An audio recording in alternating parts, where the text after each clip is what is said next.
அஸ்ஸலாமு அலைக்கும் வரஹ்மத்துல்லாஹி வபரகாத்துஹு. மதீனா முனவ்வராவில் குர்ஆனுடைய மியூசியம் இங்கே வச்சுருக்காங்க. அண்டர் கிரவுண்டில் நபி ஸல்லல்லாஹு அலைஹி வஸல்லம் காலத்தில் குர்ஆன் இறக்கப்படும் பொழுது தோள்களில் எலும்புகளில் குர்ஆன் எழுதினாங்க. அது இந்த அபூபக்கர் இல்லாத ஹாஃபிதுகள் அதிகமாக ஷஹீதான உமர் இல்லாத நம்ம குர்ஆனை ஒரு புத்தகத்தில் நம்ம ஒன்று சேர்ப்போம்னு சொல்லி பணி அபூபக்கருடைய ஆட்சி காலத்தில் உமர் இல்லாதவருடைய ஆலோசனை பேர் வந்தது. கழக நெருக்கடி ஆட்சி காலம் அந்த கையேற்று பிரதிகள் எல்லாமே அந்த மீட்டில் வச்சு எல்லாம் பெரிய போய் பார்க்கலாம். நம்ம ரவுலா பேரா கீழே இருக்கு. B2 லிப்ட்ல போய் பார்த்தோம்னா போய் பார்த்துட்டு வரோம். அஸ்ஸலாம்.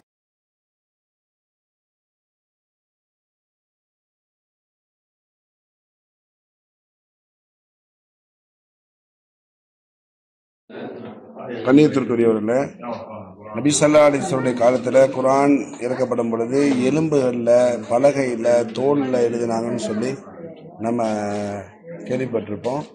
அந்த எழுதப்பட்ட அந்த எலும்புகளுடைய தோளுடைய அந்த குர்ஆனுடைய அந்த பிரதிகள் தான் நம்ம இங்கே மியூசியத்தில் பார்க்குறோம். இது நபி ஸல்லல்லாஹு அலைஹி வஸல்லம் ரவுலாவுக்கு நேராக அந்த லெஃப்டில் கீழே இறங்கி வந்தோம்னா அந்த மியூசியம் இருக்கு. இலவசமாகவே பார்க்கலாம். தோள்களில் எழுதி வச்சிருக்காங்க. அடுத்து ஒட்டக எலும்பு பாருங்க, அதில் எழுதி வச்சிருக்காங்க. விடா எலும்பு, கால் எலும்பு,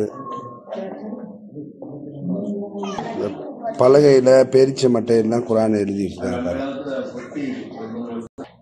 பலகையில இப்படி இருந்தது தான் ஹஜ்ரத் உஸ்மான் ரலியல்லாஹு தன்னுடைய ஆட்சி காலத்தில் ஒன்று சேர்க்கப்பட்டு முழு குர்ஆன் ஆக்கப்பட்டது.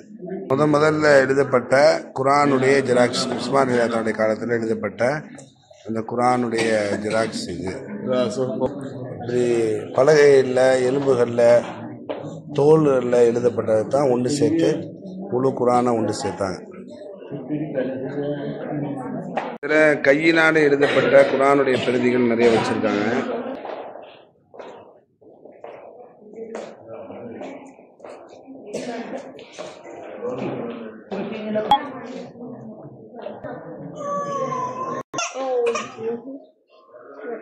ஹாஜிகள் குடிக்கிறதுக்குள்ள ஜம்சம் வச்சிருக்காங்க மியூசியத்தில். B2 வந்தோம்னா இதான் மியூசியம், உள்ள போகக்கூடியது குர்ஆனுடைய மியூசியம். புண்ணியத்துக்குரியவர்களே, மதீனாவுடைய 368வது கேட்டு, அது பக்கத்திலேயே தான் இந்த இடம் இருக்கு. இதுக்குள்ள போனா தான் மியூசியம் வரும். நபிகள் நாயகம் ஸல்லல்லாஹு அலைஹி வஸல்லம் அந்த ரவுலா, இந்த பச்சை குப்பா இருக்கு பார்த்தீங்கன்னா, அதுக்கு நேராக பார்த்தீங்கன்னா இங்கே இந்த லிஃப்ட் வருது. இந்த லிஃப்டில் இறங்கி தான் நம்ம போகணும். மியூசியம் உள்ளே போகிறது B2. இது உள்ளே போய் B2ல இருக்குது.